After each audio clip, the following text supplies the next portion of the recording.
மதிக்கிட்ட ஸ்ருதி ஏற்கனவே சொல்லியிருந்தாங்க, மலர் அண்ணியோட தம்பிய எனக்கு ரொம்ப பிடிக்கும். அவருக்கு வேற ஒரு பொண்ணு கூட கல்யாணம் நடக்க போகுது அப்படிங்கிறத என்னால ஏத்துக்க முடியல அப்படின்னு. மலருக்கு மதிக்கு மட்டும் தான் தெரியும் நம்ம ஸ்ருதி கார்த்தியை லவ் பண்றாங்க அப்படிங்கிற விஷயம். பட் இத பத்தி வீட்ல யார்கிட்டயும் டைரக்ட்டா நம்ம மதியோ மலரோ டிஸ்கஸ் பண்ணல. மதி பதிலே சொல்லாம இருந்துட்டாங்க. மலர் ஸ்ருதி கிட்ட அந்த குடும்பத்துக்கும் இந்த குடும்பத்துக்கும் செட்டே ஆகாது. அவன் இந்த வீட்டுக்கு வந்தாலே அவனை அடிக்கிறாங்க, அவமானப்படுத்துறாங்க. அப்புறம் எப்படி இதெல்லாம் சரியா வரும்? நீ உன் மனசை மாத்திக்க அப்படின்னு சொன்னாங்க. ஆனாலும் ஸ்ருதிக்கு ரொம்ப வருத்தமா இருக்கு. ரொம்ப சோகமாவும் இருக்காங்க. அடுத்த நாள் காலையில நம்ம மலர் வந்து அவங்க தம்பியோட பொண்ணு பார்க்குற ஃபங்க்ஷனுக்கு போகணும் அப்படிங்கிறதுக்காக நம்ம மதி வந்து ஏற்கனவே, அதாவது மலர் எந்திரிச்சு வர்றதுக்கு முன்னாடியே அவங்க வந்து கிச்சன்ல வேலை பார்த்துட்டு இருக்காங்க. என்ன மதி இவ்வளோ சீக்கிரம் வந்துட்டேன் அப்படின்னு. நீங்க இருக்கும்போதே ஒரு சில வேலைகள் எல்லாம் செஞ்சு வச்சுக்கிட்டா அதுக்கப்புறமா எனக்கு ஈஸியா இருக்கும் ஹேண்டில் பண்றதுக்கு அப்படின்றாங்க. என்ன சொல்ற நீ அப்படின்னு. இல்ல, எப்படியும் உங்க தம்பியோட பொண்ணு பார்க்குற ஃபங்க்ஷனுக்கு நிறைய ஏற்பாடுகள்லாம் பண்ண வேண்டியிருக்கும். அதை நீங்கள் போய் கூட இருந்து பண்ணணும். அந்த டைமுக்கு மட்டும் கெஸ்ட் மாதிரி போயிட்டு வர்றது நல்லா இருக்காது. அதனால தான் நான் இங்கே வீட்டு வேலையெல்லாம் பார்த்துக்கிறேன். என்னென்ன பண்ணணும் அப்படிங்கிறதையும் எப்படி பண்ணணும் அப்படிங்கிறதையும் இன்ஸ்ட்ரக்ஷனாக கொடுத்துட்டு போயிடுங்க. நான் பார்த்துக்கிறேன், ஹேண்டில் பண்ணிக்கிறேன் அப்படின்னு. ஐயோ மதி, அதுக்கெல்லாம் வாய்ப்பே இல்லை. முன்னாடியே அனுப்புறதாவது, என்ன அனுப்புறேன்னு சொன்னதே பெரிய விஷயம் அப்படின்றாங்க. நீங்கள் ஏங்க அவங்கக்கிட்ட எல்லாம் பெர்மிஷன் கேட்டுட்டு இருக்கீங்க? இது உங்கள் தம்பி உங்கள் அம்மா வீட்டு ஃபங்க்ஷன், நீங்கள் போகணும்ல. உங்கள் அம்மாவோ உங்கள் அப்பாவோ இருந்து அவங்க முன்ன நின்று பண்ணுறாங்கன்னா கூட பரவாயில்ல. இல்லை உங்கள் இடத்த ஃபில் பண்ணுறதுக்கு வேறு யாராவது அங்கே இருக்காங்கன்னா பரவாயில்ல. உங்கள் தம்பிக்கு நீங்கள் மட்டும்தான் இருக்கீங்க கூட பிறந்தவங்க அப்படின்ட்டு. நீங்கள் போகலைன்னா எப்படி அப்படின்னு கேட்குறாங்க. இல்லை நான் போகலைன்னு சொல்லலை, போக தான் போகிறேன். அவங்க வேண்டான்னு சொல்லியிருந்தாலும் ரெக்வஸ்ட் பண்ணி எப்படியாவது போய் தான் இருப்பேன். இல்லாட்டினா அன்றைக்கி போய் சொல்லிட்டு போனோம்ல, அந்த மாதிரி பண்ணியிருப்பேன். கொஞ்சம் முன்னாடியே போட சொல்கிறேன்ல, அதுதான் நடக்காது அப்படின்றாங்க. ஏன் நடக்காது? இங்கே இருக்கிற வேலைகளை எல்லாத்தையும் நான் முடிச்சுக்கிறேன்னு சொன்னால் கூட உங்களை அனுப்ப மாட்டாங்களா அப்படின்னு கேட்குறாங்க. அவங்கள பொறுத்த வரைக்கும் ஒரு விஷயத்த ஒரு முறை அலோவ் பண்ணிட்டாங்கன்னா அதே எனக்கு பழகிடும். அதுக்கப்புறம் அடிக்கடி அதை கேட்டு வந்து நிற்பேன் அப்படிங்கிற எண்ணம். அதுக்காக தான் அவங்க கட்டுக்குள்ளேயே என்ன வச்சுருக்காங்க அப்படின்னு. அவங்க கட்டுக்குள்ளே தான் வச்சுருக்காங்கன்னு உங்களுக்கு தெரியுது. அப்புறம் ஏங்க அதை தாண்டி வரமாட்டீங்க அப்படின்னு கோவப்படுறாங்க மதி. என்ன பண்ணுறது, பழகிருச்சு அப்படின்னு. பழக்கி விட்டுட்டாங்கல்ல, சரி பரவாயில்ல. இன்றைக்கி நீங்கள் கொஞ்சம் முன்னாடியே போகணும். 3 மணிக்கு மேலே ஃபங்க்ஷன் அப்படின்ற மாதிரி நீங்கள் சொன்னீங்க. ஸோ நீங்கள் வந்து ஒரு 12 மணிக்கு அந்த மாதிரி கிளம்பிடுங்க இங்கேருந்து அப்படின்றாங்க. இல்லை வேண்டாம் அப்படின்றாங்க. இல்லை 12 மணிக்கு கூட பத்தாது, ஒரு 10:30 11க்கு கிளம்புங்க, அப்போ தான் சரியாக இருக்கும்னு. ஐயோ மதி, நீ பாட்டுக்கு எதையாவது பேசிகிட்டு இருக்காத. இப்போ டிஃபன் சமைச்சிடுவோம், லஞ்சுக்கு ஏதாவது செய்யணும்லன்னு. அதான் சொன்னனே, நீங்கள் என்னென்ன பண்ணணும், எப்படி பண்ணணும் அது எல்லாத்தையும் சொல்லிடுங்க. உங்களோட ரெசிபி முழுசாக சொல்லிட்டு போயிடுங்க. எனக்கு ப்ராக்டிஸ் ஆன மாதிரியும் இருக்கும், இவங்களை சமாளிக்கிறதுக்கும் ஈஸியாக இருக்கும் அப்படின்றாங்க. அதுக்கெல்லாம் அத்தையும் மாமாவும் ஒத்துக்கவே மாட்டாங்க அப்படின்னு. அவங்க என்னங்க ஒத்துக்கிறது? நீங்கள் இப்போ அவங்கக்கிட்ட இன்ஃபார்ம் பண்ணிவிட்டு கிளம்புங்க. இந்த மாதிரியான ஃபங்க்ஷனுக்கு கூட நீங்கள் அவங்கக்கிட்ட பெர்மிஷன் கேட்கணும், அதுவும் அவங்க சொல்கிற டைமுக்குள்ளே போயிட்டு வரணுங்கிறதெல்லாம் எந்த விதத்தில் நியாயம் அப்படின்றாங்க. வேண்டாம் மதி, நான் அந்த மாதிரி பண்ணால் நீ தான் என்ன கெடுத்துட்டேன்னு சொல்லுவாங்கன்னு நீங்கள் அப்படி நினைக்கிறீங்களா அப்படின்னு கேட்குறாங்க. ஐயோ மதி, நீ என்ன மாதிரி ஆகிடக்கூடாதுன்னு தான் நினைக்கிறேன். நீ என்னை கெடுத்துட்டு நான் எப்படி நினைப்பேன்? அப்படிலாம் ஒன்றும் இல்லை. அவங்க அப்படி பேசுவாங்க, உன்னை திட்டுவாங்க அப்படின்றாங்க. இந்த வீட்டுக்கு வந்ததுலேருந்தே திட்டு வாங்குறதெல்லாம் எனக்கு ரொம்ப பழகி போச்சு. பரவாயில்ல, நீங்கள் போகிறீங்க அவ்வளவுதான் அப்படின்னு சொல்லி மதி ரொம்ப ஸ்ட்ராங்காக பேசிகிட்டு இருக்காங்க. ஸ்ருதி வந்து டல்லாக கிச்சனுக்கு வராங்க. அண்ணி என்ன டைமுக்கு போகிறீங்க அப்படின்னு கேட்குறாங்க. அவங்க ஒரு 11 o'clock கிளம்பிடுவாங்க இங்கேருந்து அப்படின்னு சொல்கிறாங்க மதி. அப்போ மலர் இருந்துட்டு, என்னாச்சு ஸ்ருதி, நீ ஏன் டல்லாக இருக்க அப்படின்னு கேட்குறாங்க. ஒன்றும் இல்லை அப்படின்னு சொல்லிட்டு கண் கலங்குறாங்க. மதிக்கும் தெரியும்ல. அப்போது என்னாச்சு, ஏன் சோகமாக இருக்க அப்படின்னு கேட்கும்போது, உனக்கு தெரியாது இல்லை மதி, அவள் என் தம்பியை ரொம்ப பிடிச்சிருக்குன்னு சொன்னான். பட் அந்த குடும்பத்துக்கும் இந்த குடும்பத்துக்கும் சுத்தமாக செட் ஆகாது. இப்படி ஒரு விஷயம் நம்ம பேசிகிட்டு இருக்கோம் அப்படிங்கிறது இந்த வீட்டில் இருக்கிறவங்களுக்கு தெரிஞ்சால் கூட பெரிய பிரச்சனை ஆகிடும் அப்படின்னு சொல்கிறாங்க. ஆமாம், உங்கள் தம்பிக்கும் ஸ்ருதியை பிடிச்சிருந்தா பேசி பார்க்க வேண்டியது தானே? எதுக்கு நம்ம வீட்டில் நல்ல பொண்ணை வச்சுக்கிட்டு வேற எங்கேயும் தேடணும்? 2 குடும்பத்துலேயும் பேச்சுவார்த்தை நடத்தி இவங்க 2 பேரும் கல்யாணம் பண்ணி வச்சா 2 பேருமே சந்தோஷமாக வாழ்வாங்கல்ல, அதுதானே முக்கியம். இங்கே பாருங்கள், என் வாழ்க்கையை எனக்கு பிடிக்கவே இல்லை, இந்த கல்யாணத்தை பண்ணி வச்சுட்டாங்க, இன்னும் எங்கள் 2 பேருக்கும் செட்டே ஆகலை, எப்படி இந்த வாழ்க்கையை வாழ போகிறேன்னு கூட எனக்கு தெரியல. அதே மாதிரி தான் ரேவதியும் ரொம்ப ஸ்ட்ரகிளாக இருப்பாங்கல்ல. பட் நீங்கள் பாருங்கள், உங்களுக்கு பிடிச்ச லைஃப், என்னதான் அந்த வீட்டில் உங்களை அவ்வளோ கொடுமைப்படுத்தினாலும் கூட நீங்கள் சந்தோஷமாக இருக்கீங்க, அதுதாங்க முக்கியம் அப்படின்னு சொல்கிறாங்க. அதெல்லாம் எனக்கு புரியுது, ஆனால் யார் இந்த வீட்டில் பேசுறது அப்படின்றாங்க. நான் வேணா உங்கள் கொழுந்தனார்கிட்ட பேசட்டுமா, அதாவது சுரேஷ் கிட்ட பேசணுமா அப்படின்னு கேட்குறாங்க. இல்லை வேண்டாம், அவன்லாம் பயங்கரமாக கோவப்படுவான். அவன் இதுக்கு முன்னாடி ஒரு முறை என் தம்பியை அடிச்சிருக்கானு, ஒரு முறை தான் அடிச்சிருக்காரா நீ அப்படின்றாங்க ஸ்ருதி. பாரு, அவளுக்கு கூட ஞாபகம் இருக்குது, இங்கே வரும்போதெல்லாம் அவமானப்படுத்தி அடித்து தான் அனுப்புகிறாங்க. அப்படி இருக்கும்போது வேண்டாம், இந்த வீட்டில் தயவு செஞ்சு என் தம்பியை கோத்து விட்டுடணும்னு நினைக்கவே நினைக்காத மதி அப்படின்றாங்க. மதி அமைதியாகிடுறாங்க. சேச்சே, நீ கோச்சுக்காத, நான் அந்த அந்த மாதிரி எண்ணத்தில் சொல்லலை. ஆக்சுவலாக இந்த வீட்டுக்கும் தம்பிக்கும் செட் ஆகாது. அவன் இந்த வீட்டுக்கு வர்றதுக்கு கூட தகுதி இல்லைன்னு சொல்கிறவங்க கிட்ட எப்படி பொண்ணை எதிர்பார்க்க முடியும்? அதுக்காக தான் சொல்கிறேன். ஸ்ருதி, அண்ணியை உன்னால் புரிஞ்சுக்க முடியுதுல்ல அப்படின்றாங்க. சரிங்க அண்ணி, நீங்கள் ஃபங்க்ஷனுக்கு நல்லபடியாக போயிட்டு வாங்க. உங்கள் தம்பிக்கு இந்த கல்யாணத்தில் ஓகேவா அப்படின்னு. ஏற்கனவே நீயும் அவனும் பேசிகிட்டு இருக்கீங்களாடி, இந்த விஷயம் அவனுக்கு தெரியுமா அப்படின்னு கேட்குறாங்க. இல்லை அண்ணி, இன்னும் நான் அவர்கிட்ட சொல்லக்கூட இல்லை. அவருக்கும் என்ன பிடிக்கும், பட் கல்யாணம் பண்ணிக்கணும்னு நினச்சாரான்னு எனக்கு தெரியாது அப்படின்றாங்க. சரி, இன்றைக்கி நான் பேசுகிறேன். ஒருவேளை இந்த பொண்ணை ஓகே ஆகலை அப்படின்னா அதுக்கப்புறம் நான் கண்டிப்பாக என் தம்பிக்கிட்ட பேசுகிறேன். ஆனால் ஓகே ஆகிடுச்சுன்னா அதுக்கப்புறம் நீ பேசக்கூடாது, இதை கடந்து போயிடணும் சரியா அப்படின்றாங்க மலர். சரிங்க அண்ணி அப்படின்ட்டு. இப்போ பார்த்தீங்கன்னா மலர் போயிட்டு ட்ரெஸ்லாம் பண்ணிக்கிட்டு வெளியே வராங்க. என்ன மலர், இப்போவே ரெடி ஆகிட்டு வந்துட்டு அப்படின்னு நம்ம லக்ஷ்மி கேட்குறாங்க. இல்லத்தை கொஞ்சம் முன்னாடியே போகலான்னு தான். அம்மாவுக்கு உடம்பு சரியில்லை, அப்பாவும் இல்லை, உங்களுக்கே தெரியும். தம்பி ஒருத்தனா என்ன பண்ணுவான், அதனால தான் நான் முன்னாடியே கிளம்பலான் இருக்கேன் அப்படின்னு சொல்கிறாங்க. அதெல்லாம் ஒன்றும் வேண்டாம், மாமா சொன்ன மாதிரி 2:30 போ.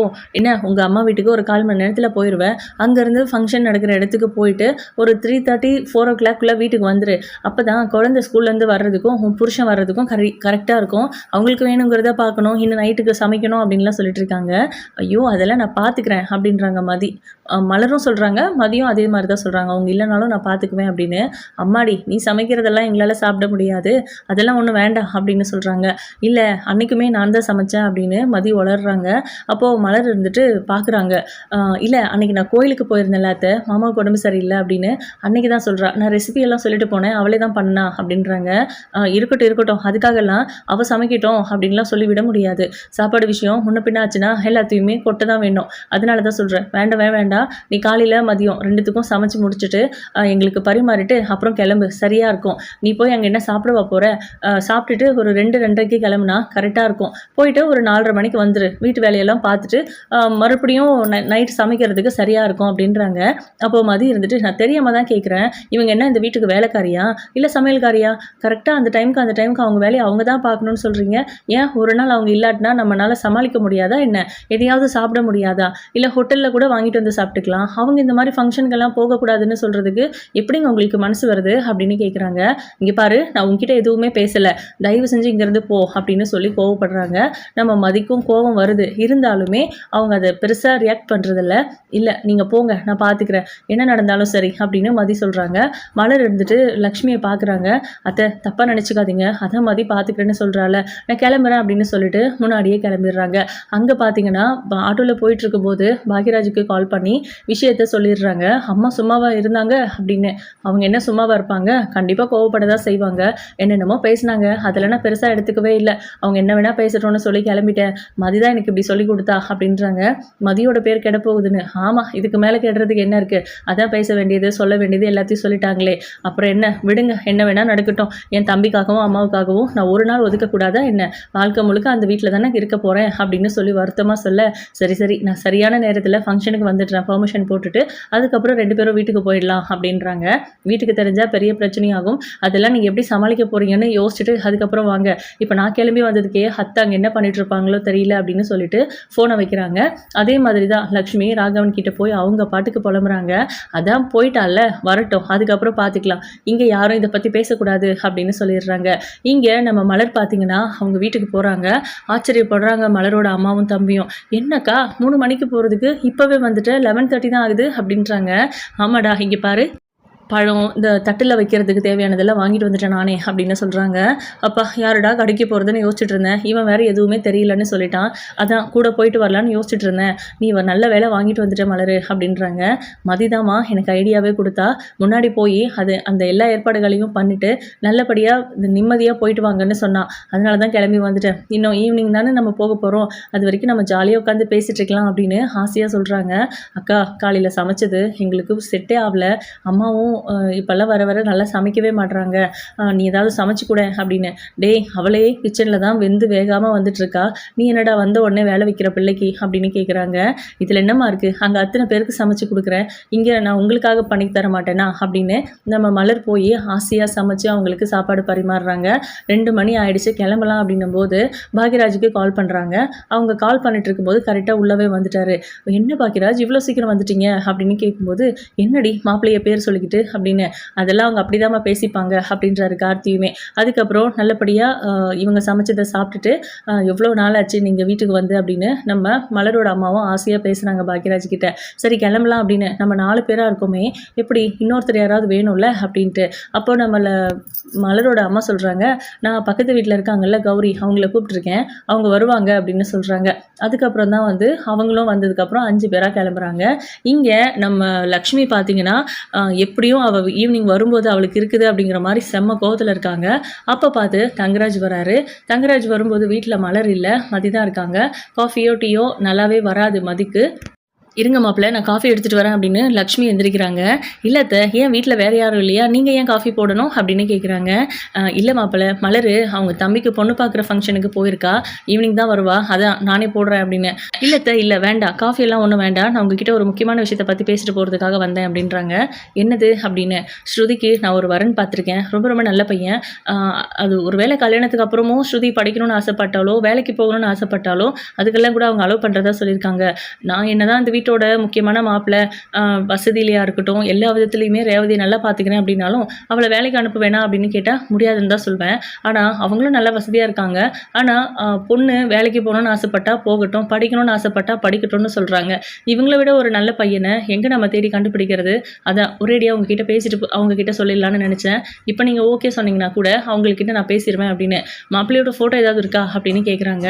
ஏன் இல்லாமல், இங்கே பாருங்க அப்படின்னு அவங்க ஃபோனை எடுத்து ஃபோட்டோவை காமிக்கிறாங்க. அந்த ஃபோட்டோவை பார்த்துட்டு நல்ல பையனை பார்த்தாலே அம்சமாக தான் இருக்கான், ஸ்ருதிக்கு ஏற்றவனாக தான் இருக்கான் அப்படின்னு பேசிக்கிறாங்க. ஸ்ருதி காதில் விழுந்து மதிக்கிட்ட போய் சொல்கிறாங்க, பாருங்க எனக்கு வரன் பார்த்துட்டு வந்திருக்கேன்னு சொல்கிறாரு, எனக்கு ரொம்ப கஷ்டமாக இருக்குது, ஏன் இவர் இப்படி பேசணும்னு. அதான் அதாவது மலரக்க சொல்லிட்டு போயிருக்காங்கல்ல, இந்த வரன் ஒரு வேளை கார்த்திக் அமைஞ்சிருச்சுன்னா நீ வேறு கல்யாணம் பண்ணிக்கணும்னு. அப்புறம் என்ன பொருன்றாங்க. அப்போது அவங்கக்கிட்ட சொல்லணும்ல, அம்மாவும் அப்பாவும் ஓகே சொல்லிட்டாங்கன்னா இதை பற்றி பேசிட்டாங்கன்னா அப்படின்றாங்க. உன்னோட முடிவை நான் ஈவினிங் சொல்கிறேன்னு சொல்லு அப்படின்றாங்க. எதுக்கு ஈவினிங் சொல்கிறேன்னு கேட்டால் நான் என்ன சொல்கிறது அப்படின்னு பதறாங்க. ஒரு விஷயம் நமக்கு பிடிச்சது நடக்கணும்னா அதுக்காக நம்ம ஏதாவது பண்ணணும்ல, அதுக்காக தான் சொல்கிறேன், நீ இதை பற்றி முதல்ல பேசணும், நான் என்னோட முடிவை சாயந்தரமாக சொல்கிறேன்னு சொல்லு அப்படின்னு மதியம் அங்கே கூட்டிகிட்டு வராங்க. ஏய் ஸ்ருதி வாமா அப்படின்னு கூப்பிட்டு, இங்கே பாரு மாமா உனக்காக ஒரு மாப்பிள்ளை பார்த்துருக்கேன், எப்படி இருக்காரு பாரு, ஹீரோ மாதிரி இருக்கார்ல அப்படின்னு சொல்லி அவ்வளோ ஆசையாக பேசிகிட்டு இருக்காரு தங்கராஜ். இந்த மாதிரிலாம் ஸ்ருதி கிட்ட அவர் பேசினதே கிடையாது. பார்த்துட்டு நல்லா இருக்காரு அப்படின்னு சொல்கிறாங்க. என்ன ஸ்ருதி அமைதியாக நிற்கிறாளே அப்படின்னு மதி யோசிச்சுட்டு இருக்காங்க. இங்கே மலரோட தம்பிக்கு பொண்ணு பார்க்க போன இடத்துல முதல்ல பொண்ணை பிடிச்சிருக்கா அப்படின்னு நம்ம கார்த்திகிட்ட கேட்குறாங்க. அவர் பொண்ணை பார்க்கவே இல்லை, ஆனால் ஓகேன்னு சொல்கிறாரு. இது என்ன பார்க்காம ஓகே சொல்கிறானே அப்படின்னு யோசிச்சுட்டு இருக்காங்க மலர். அதுக்கப்புறம் பொண்ணுக்கிட்ட கேட்குறாங்க, எனக்கும் பிடிச்சிருக்கு அப்படின்னு சொல்லவும் அப்போ தான் ஷாக் ஆகி பார்க்குறாரு. பிடிக்கலன்னு அந்த பொண்ணு சொல்லியிருந்தா நல்லாயிருக்கும் அப்படிங்கிற மாதிரி யோசிக்கிறாங்க. அதுக்கப்புறம் கொஞ்ச நேரம் எல்லாரும் பேசிகிட்டு இருக்கும்போது நான் பொண்ணுக்கிட்ட தனியாக பேசணும் அப்படின்றாரு கார்த்தி. சரி ஓகே அப்படின்னு அனுப்பியும் வைக்கிறாங்க. நான் வேற ஒரு பொண்ணை லவ் பண்ணுறேன், எங்கள் அம்மா கிட்ட என்னால் இதை சொல்ல முடியல, அதே நேரம் அந்த பொண்ணு வீட்லேயும் என்னால் இப்போதைக்கு பேச முடியாது, கொஞ்ச நாள் டைம் எடுக்கும், இப்போ அம்மா அவசரப்படுறாங்க அப்படிங்கிறதுனால தான் நான் இந்த பொண்ணு பார்க்குற ஃபங்க்ஷனுக்கே ஒத்துக்கிட்டு வந்தேன், தயவு செஞ்சு நீங்களே என்னை பிடிக்கலன்னு சொல்லிடுங்க, நான் உங்களை பிடிக்கலன்னு சொன்னால் அப்புறம் உங்கள் வாழ்க்கை கல்யாண வாழ்க்கை பாதிக்கப்படும் அப்படிங்கிற மாதிரி சொல்கிறாங்க. இல்லை அதெல்லாம் ஒன்றும் இல்லை, நீங்களே கூட என்னை பிடிக்கலன்னு சொல்லிடுங்க, எங்கள் வீட்லேயும் அதே மாதிரி தான் ரொம்ப ஸ்ட்ரிக்ட், பிடிக்கலன்னு சொன்னால் ரீசன் கேட்பாங்க அப்படின்றாங்க. இல்லை பிடிக்கலன்னா பிடிக்கல தானே, அதில் என்ன ரீசன் வர கேட்குறது அப்படின்றாங்க கார்த்தி. இல்லை தயவு செஞ்சு நீங்களே சொல்லிடுங்க, என்னால் அப்படி சொல்ல முடியாது அப்படின்னு சொல்கிறாங்க. சரி ஓகே அப்படின்ட்டு அவர் வராரு. வந்ததுக்கப்புறம் என்ன பேசி ஒருத்தர் புரிஞ்சுக்கிட்டீங்களா அப்படின்னு. பேசி புரிஞ்சுக்கிறதுக்கு நிறைய விஷயங்கள் இருக்குது. கல்யாணமாகி 10 வருஷம் ஆனவங்களுக்குள்ளேயே நல்ல அண்டர்ஸ்டாண்டிங் இருக்கிறதில்ல. பார்த்து 10 நிமிஷம் பேசி அதுக்குள்ளே அண்டர்ஸ்டாண்டிங் வந்துருமா என்ன? அதுக்கெல்லாம் இன்னும் டைம் எடுக்கணும். நிச்சயம் பண்ணிட்டோம்னா கல்யாணத்துக்கு முன்னாடி அவங்க 2 பேரும் பேசி பழகட்டுமே அப்படின்னு பொண்ணு வீட்டுக்காரங்கெல்லாம் சொல்லிட்டு இருக்காங்க. இப்போது நம்ம கார்த்திகிட்ட கேட்குறாங்க, என்ன மாப்பிள்ளை பொண்ணு உங்களுக்கு பிடிச்சிருக்கா அப்படின்ட்டு. அப்போ அமைதியாகவே இருக்காரு. டேய் சொல்லுடா அப்படின்றாங்க மலரோட அம்மா. அமைதியாகவே இருக்காரு கார்த்தி. டேய் என்னடா ஆச்சு அப்படின்னு மலர் கேட்குறாங்க. பாக்கியராஜும் கேட்குறாரு. இல்லை எனக்கு இந்த கல்யாணம் வேண்டாம் அப்படின்னு சொல்கிறாங்க. கல்யாணம் வேண்டாவா, பொண்ணு வேண்டாவா அப்படின்னு. இல்லை எனக்கு இந்த பொண்ணை பிடிச்சிருக்கு, அவங்க அழகாக இருக்காங்க, நல்ல பொண்ணாகவும் இருக்காங்க, ஆனால் எனக்கு தான் வேற ஒரு பொண்ணு கூட விருப்பம் இருக்குது, அதை பற்றி நான் அவங்கக்கிட்ட சொன்னேன், நீங்கள் தாராளமாக என்னை பிடிக்கலன்னு சொல்லிட்டு கிளம்புங்கன்னு சொன்னாங்க, அதனால தான் நான் நேராகவே சொல்லிடுறேன், என்னால் அவங்க வாழ்க்கையும் பாதிக்கப்படும், என் வாழ்க்கையும் சந்தோஷமாக இருக்காது அப்படின்லாம் சொல்லிட்டு இருக்காங்க. இதை ஏன்டா வீட்லேயே சொல்லலை அப்படின்னு மலர் கோவப்படுறாங்க. இல்லைக்கா எனக்கு தைரியம் இல்லை சொல்கிறதுக்கு, எப்படியும் நம்மளை அந்த பொண்ணு பிடிக்காதுன்னு சொல்லலாம்னு நினச்சேன், அவங்களும் சொல்ல மாட்றாங்க அப்படின்றாங்க. எங்களை மன்னிச்சிடுங்க, ஏதோ குழப்பம், எதுவாக இருந்தாலும் நம்ம அப்புறம் பேசிக்கலாம் அப்படின்ட்டு கார்த்தியை கூப்பிட்டுட்டு வீட்டுக்கு வந்துடுறாங்க. வீட்டுக்கு வந்ததுக்கப்புறம் தான் விஷயத்தையே சொல்கிறாரு கார்த்தி. எனக்கு ஸ்ருதியை பிடிச்சிருக்கு, ஆனால் அந்த வீட்டில் எல்லாருக்கிட்டேயும் வந்து பொண்ணு கேட்குற தைரியம் எனக்கு இல்லை. எல்லாமே கொஞ்சம் மாறணும், நானும் நல்ல ஒரு ஜாப்க்கு போகணும், அதுக்கப்புறம் எனக்கு அவங்க பொண்ணு கொடுக்குற தகுதியை நான் வளர்த்துக்கிட்டு நான் பொண்ணு கேட்க போகிறேன் அப்படின்னு சொல்கிறாங்க. நீ என்னடா இப்படி சொல்கிற அவளை மாதிரியே அப்படின்னு. அவளும் அப்படி சொன்னாளா அப்படின்னு கேட்குறாங்க. அப்போது நீங்கள் 2 பேருமே ஒருத்தர் ஒருத்தர் விரும்புகிறீங்க, ஆனால் ஒருத்தருக்கு தெரியாது. அவள் உன்னை விரும்புகிறதா என்கிட்ட சொன்னா. அதே மாதிரி நீயும் சொல்கிற, எப்படி அவங்க 2 பேரையும் சேர்த்து வைக்க முடியும்? அந்த குடும்பத்தில் இருக்கிறவங்களுக்கு உன்னை கண்டாலே ஆகாது, நாயை கண்டா கல் எடுத்து எறிகிற மாதிரி எறிகிறாங்க அப்படின்லாம். அப்போ பாக்கியராஜ் இருந்துட்டு, ஏன் ஸ்ருதியை கல்யாணம் பண்ணிக்க ஏன் கார்த்திக் உரிமை இல்லையா என்ன? அதெல்லாம் எல்லா உரிமையும் இருக்குது, ஆனால் அவங்க கட்டி கொடுக்கணுமே அப்படின்னு மலர் கேட்குறாங்க. அப்போ பாக்கியராஜ் இருந்துட்டு, இல்லை அதெல்லாம் ஒன்றும் ஆகாது, நான் பேசுகிறேன், ஸ்ருதியை நான் கார்த்திக் கூட கல்யாணம் பண்ணி வைக்கிறேன், அது என்னோட பொறுப்பு அப்படிங்கிற மாதிரியும், கொஞ்ச நாள் போருங்க, ஸ்ருதிக்கு வரன் பார்க்க ஆரம்பிப்பாங்கல்ல, அப்போது நான் கார்த்தியை பற்றி பேசுகிறேன், கண்டிப்பாக இவங்க 2 பேருக்கும் கல்யாணம் பண்ணி வைக்கிறேன். ரேவதியோட வாழ்க்கை ஒரு முறை அவள் வாழ்க்கையில் சரியான முடிவு எடுக்காமல் போனதுனால தான் இப்போ வரையும் அவள் கஷ்டப்பட்டுட்டு இருக்கா, தப்பான ஒரு ஆள் கூட. அதே மாதிரி ஸ்ருதியோட வாழ்க்கை அமைஞ்சிடக்கூடாது, அவளாச்சும் சந்தோஷமாக இருக்கணும் அப்படின்னு பாக்கியராஜ் சொல்கிறாரு. நீங்கள் பேசுகிறது எல்லாமே கரெக்டு, ஆனால் அப்படின்னு மலர் வந்து தயங்குறாங்க. மலர், நான் பார்த்துக்கிறேன்னு சொல்கிறேன்ல அப்படின்ட்டு, சரிங்க அத்தா அப்போ நாங்கள் கிளம்புறோம் அப்படின்னு சொல்லிட்டு இவங்க 2 பேரும் ஒன்றா வீட்டுக்கு போகிறாங்க. வீட்டுக்குள்ளே நுழையிறதுக்கு முன்னாடி தான் அவங்களுக்கு தோணுது, நம்ம 2 பேரும் ஒன்றா போனால் அவங்களுக்கு சந்தேகம் வந்துருமே அப்படின்னு சொல்லி, அதெல்லாம் நான் பேசிக்கிறேன் அப்படின்னு பாக்கியராஜ் சொல்லிட்டு இருக்காரு. உள்ளே ஏதோ சத்தம் கத்தி கத்தி பேசுகிற மாதிரி. நம்ம தங்கராஜ் உள்ளே போய் பார்த்தா தான் தெரியுது, அங்கே தங்கராஜ் மதிக்கிட்ட கத்தி கத்தி பேசிகிட்டு இருக்காங்க. என்னாச்சு, என்ன பிரச்சனை அப்படின்னு மலர் கேட்குறாங்க. எங்கே போயிட்டு வரீங்க 2 பேரும் அப்படின்னு கேட்கும்போது, ஃபங்க்ஷனுக்கு தான் போயிட்டு வரணும். ஏண்டா உங்ககிட்ட போகக்கூடாதுன்னு சொல்லிச்சு, எதுக்குடா போனேன் அப்படின்னு கோவப்படுறாரு ராகவன். இப்போ என்னப்பா போனதுனால என்னாச்சு அப்படின்னு சொல்லிட்டு அதை பற்றி கொஞ்சம் நேரம் பேசுகிறாங்க. இப்போது என்ன இங்கே பிரச்சனை அப்படின்னு கேட்கும்போது, நீ போயிட்டு ஃப்ரெஷ் ஆகிட்டு வா அப்படின்னு சொல்கிறாங்க. கொஞ்சம் நேரம் அமைதியாக உட்கார்றாரு நம்ம தங்கராஜ். அதுக்கப்புறம் ஸ்ருதி வந்து தங்கராஜ் கிட்ட, மாமா நான் உங்ககிட்ட ஒரு முக்கியமான விஷயம் பேசணும் அப்படின்றாங்க. எதை பற்றி பேச போகிற அப்படின்னு கேட்குறாங்க. நான் இந்த கல்யாணம் வேண்டான்னு சொல்கிறதுக்கு ஒரே ஒரு ரீசன் கார்த்தி தான் அப்படின்றாங்க. ஏன்னா இடையில மலர் சொல்லிட்டாங்க, அவன் உன்னை தான் விரும்புகிறதா சொல்லிட்டான், அவன் உன்னை தான் கல்யாணம் பண்ணிக்குவேன்னு சொல்லிட்டான். இப்போ இங்கே என்ன பிரச்சனை போயிட்டுருக்குன்னு தெரியல, அதனால் நான் பொறுமையாக அவங்ககிட்ட சொல்லலான்னு நினச்சேன் அப்படின்லாம் சொல்லிட்டு இருக்காங்க. இப்போ இவங்க எல்லாருமே கலந்து பேசும்போது ஸ்ருதி எல்லார்கிட்டையும் நேரடியாகவே ஓப்பனாகவே சொல்லிடுறாங்க. நான் மலரணியோட தம்பி கார்த்தியை விரும்புகிறேன், அவர் எனக்கு ரொம்ப பிடிக்கும், அவரை கல்யாணம் பண்ணிக்கணும்னு ஆசைப்பட்றேன், அவரும் நல்ல ஜாபில் தான் இருக்கார், நானும் படிச்சுக்கிட்டு இருக்கேன், நானும் கண்டிப்பாக ஒரு ஜாபுக்கு போயிடுவேன், எங்கள் லைஃப் செட்டில் ஆகிடும், எனக்கு பிடிச்ச மாதிரி அவரை எனக்கு கல்யாணம் பண்ணி வச்சிங்கன்னா என்னோடய லைஃப் நல்லாயிருக்கும், அவருமே சந்தோஷமாக என்னை பார்த்துப்பாரு அப்படின்லாம் சொல்லிட்டு இருக்காங்க. இதை கேட்ட உடனே என்ன நெஞ்சழுத்தம் உனக்கு அப்படின்னு கோவமாக எழுந்து நம்ம தங்கராஜ் வந்து கையில் அடிச்சிடுறாரு, கன்னத்தில் நம்ம கையை ஓங்கி வேகமாக அடிச்சிடுறாரு. மதி வந்து என்ன காரியம் பண்ணுறீங்க நீங்கள் அப்படின்னு ஸ்ருதி அவங்க கிட்ட இருந்து செக்யூர் பண்ணுறாங்க. என்ன தைரியத்தில் நீங்கள் இந்த வீட்டில் வந்து எங்கள் வீட்டு பொண்ணை அடிப்பீங்க அப்படின்னு கேட்குறாங்க. அவன் மேலே எல்லா உரிமையும் எனக்கு இருக்குது அப்படின்றாரு. உரிமை இருந்தால் அடிக்கணுமா அப்படின்னு கேட்குறாங்க மதி. அப்போது சுரேஷ் இருந்துட்டு என்னவாம்மா இதெல்லாம் அப்படின்னு கேட்குறாங்க. மதி என்ன பண்ணியிருக்காங்க, கேப்பில் சுரேஷ்கிட்டையும் விஷயத்த சொல்லியிருக்காங்க. ஸ்ருதிக்கு வந்து இந்த கல்யாணத்தில் விருப்பம் இல்லை, உங்களுக்கும் எனக்கும் விருப்பமே இல்லாமல் இந்த கல்யாணத்தை பண்ணி வச்சாங்க, நம்ம என்ன சந்தோஷமாக இருக்க போகிறோம், இல்லை எப்போவாச்சும் இது மாறும்னு நினைக்கிறீங்களா, அதுக்கெல்லாம் வாய்ப்பே இல்லை. அப்படி இருக்கும்போது பிடிக்காத ஒரு கல்யாணத்தை எதுக்காக பண்ணணும், ஸ்ருதி ஆசைப்படுற மாதிரி அந்த பையன் கூடவே கல்யாணம் பண்ணி வைக்கலாம்ல, அவன் ரொம்ப நல்ல பையனாக தான் இருக்கான், மலரக்காவை பார்த்தா தெரியலையா அவங்களுக்கு அந்த குடும்பம் எப்படிப்பட்ட குடும்பம், அவங்க எப்படிப்பட்டவங்க அப்படின்லாம் சொல்லி கன்வின்ஸ் பண்ணியிருக்காங்க. சரி முதல்ல இதை பற்றி அப்பா அம்மா கிட்ட பேசலான்னு சொல்லியிருந்தாங்க. அதுக்குள்ளவே இங்கே இவ்வளோ பெரிய பிரச்சனை ஆயிடுச்சு. தங்கராஜ் வந்து அப்படி தும்னு குதிக்கிறாரு. மலர் குடும்பம் மலருனாலே சுத்தமாக பிடிக்காது, அவங்க வீட்டுக்கு இந்த பொண்ணை கொடுக்குறதா அப்படிங்கிற மாதிரி. ஆனால் தங்கராஜ் கூட ரேவதி வாழ்கிறத விட நம்ம கார்த்தி கூட ஸ்ருதி ரொம்ப சந்தோஷமாகவே வாழ்வாங்க, அதுதான் விஷயமே, அதுதான் எல்லாருமே சொல்கிறாங்க.